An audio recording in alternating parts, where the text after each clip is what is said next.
శ్రీ గురుభ్యో నమః. శ్రీ మహాగణాధిపతయే నమః. గురుబ్రహ్మ గురువిష్ణు గురుదేవో మహేశ్వరః. గురు సాక్షాత్ పరబ్రహ్మ తస్మై శ్రీ గురవే నమః. హరితసగోత్రోత్పన్నం హరిభక్తిపరాయణం శంకర గురువరేంద్ర చరణం శరణం ప్రపద్యే. శ్రీ మహద్భ్యో గురుభ్యో నమః.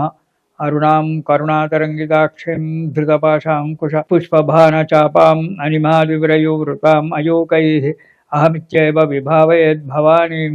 ఓం శ్రీమాత్రే నమః. ప్రేక్షకులకు రాబో నూతన సంవత్సరం యొక్క శుభాకాంక్షలు. ప్రతి మాసం మనం చెప్పుకున్నట్టుగానే ఈసారి కూడా మాస ఫలితాలు మకర రాశి. ఈ రాశి వారికి ఈ నెలలో ధనము ధాన్యము మంచి లాభాలుగా ఉంటాయి. మీ అభిరుచికి తగినటువంటి ఒక వ్యక్తులతో పరిచయం ఏర్పడుతుంది. వారు మంచి మిత్రులు దొరుకుతారు. ఇంటి యందు వేడుకలు చేయడం జరుగుతుంది. బంధువులతో మిత్రులతో కలిసి ఉండడం జరుగుతుంది. ప్రతి పని యందు ఉత్సాహంగా ఉంటారు. ఆర్థికంగా నిలదొక్కుకోవడం జరుగుతుంది. సంతృప్తికరమైన ఒక జీవితాన్ని గడుపుతూ ఉంటారు. సుఖంగా ఉంటారు. కానీ కొన్ని చిన్న చిన్న యొక్క సమస్యలు రాకుండా తప్పవు. కాబట్టి తగు జాగ్రత్తగా ఉండడం చాలా మంచిది. బంధుమిత్రులతో కలయిక ఏర్పడుతుంది. కానీ ఆ మిత్రులు ఎవరో తెలుసుకొని జాగ్రత్తగా వ్యవహరించాలి.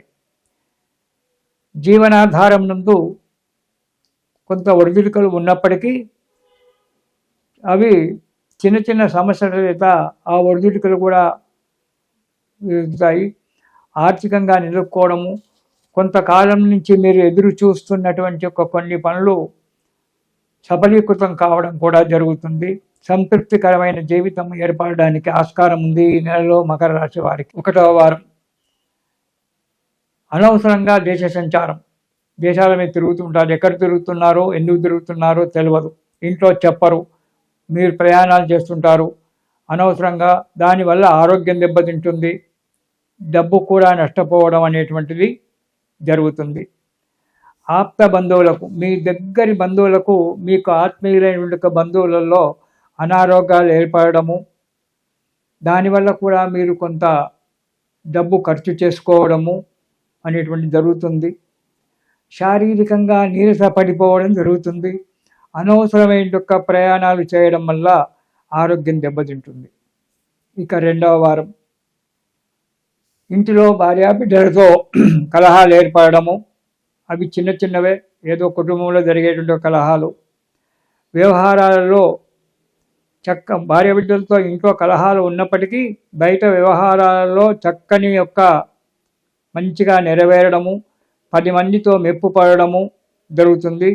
కానీ ఉద్యోగస్తులకు మాత్రం అధికారుల వలన ఒత్తిడి, భయము ఈ రెండు కూడా ఉంటాయి. తగు జాగ్రత్తగా కార్యక్రమాలు చేసుకోవాల్సి వస్తుంది.